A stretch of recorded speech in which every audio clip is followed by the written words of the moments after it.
O exército israelense intensificou os ataques contra posições do Hezbollah no sul de Beirute, capital do Líbano.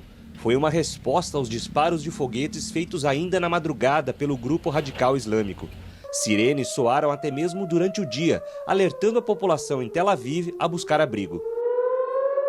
Os avisos sonoros também são constantes no Líbano, perto da fronteira com Israel. O ministro de Finanças israelense reforçou a orientação para a população sair das cidades no subúrbio de Beirute e ameaçou dizendo que a região irá se parecer com Khan Yunis, cidade ao sul da faixa de Gaza destruída por Israel na guerra contra o Hamas.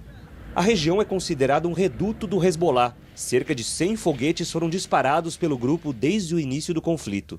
O presidente libanês Joseph Aoun pediu ao francês Emmanuel Macron que intervenha para suspender os ataques israelenses em seu país. Em resposta, Macron anunciou o envio de veículos blindados e suporte logístico ao exército do Líbano. O presidente francês pediu também que Israel não arraste o país vizinho para a guerra e que o Hezbollah entregue suas armas. Na outra frente, o Irã sofreu o ataque israelense mais intenso desde o início do conflito. Foram 3 ondas de bombardeios durante a madrugada. Mais de 100 caças lançaram 250 bombas contra um complexo onde ficava o quartel-general da Guarda Revolucionária Islâmica e a unidade especial de repressão aos protestos contra o regime. O governo do Sri Lanka anunciou que está retirando ocupantes de um navio iraniano.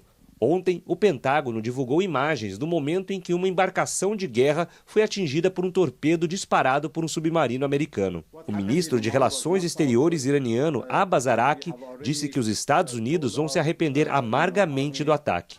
O Irã segue reagindo. Pela primeira vez, drones atacaram um aeroporto no Azerbaijão, a 10 quilômetros da fronteira. 4 pessoas ficaram feridas.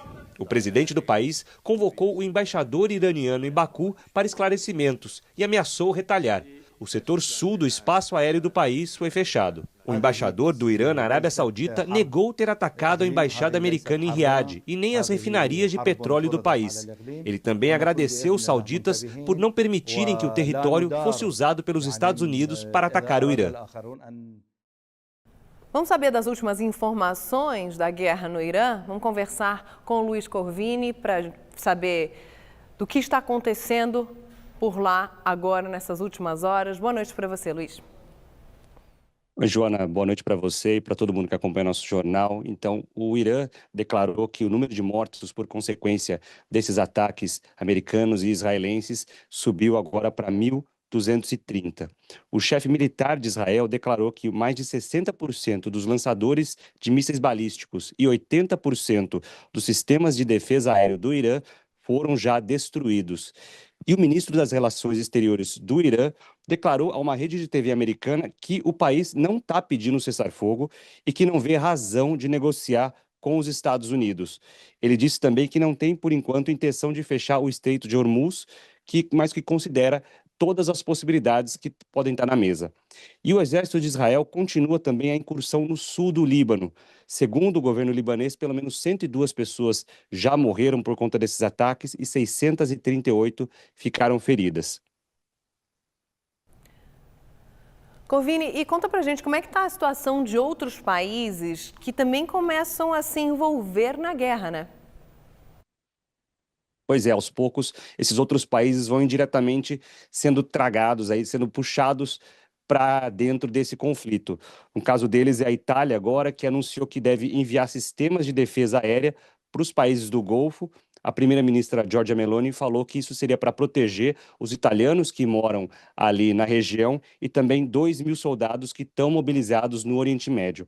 A Austrália é outro país que declarou que enviou 2 aviões para o Oriente Médio e o primeiro-ministro do Canadá disse que não descarta que suas forças armadas venham, em algum certo momento, a participar do conflito.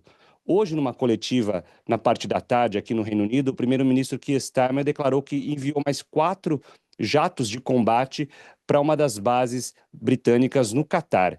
E o navio de guerra britânico já está também a caminho para proteger as bases no Chipre. A França, que tinha enviado o porta-aviões Charles de Gaulle, que tinha 20 jatos Rafale, autorizou o uso das bases deles para aviões americanos, desde que esses não sejam usados de forma ofensiva.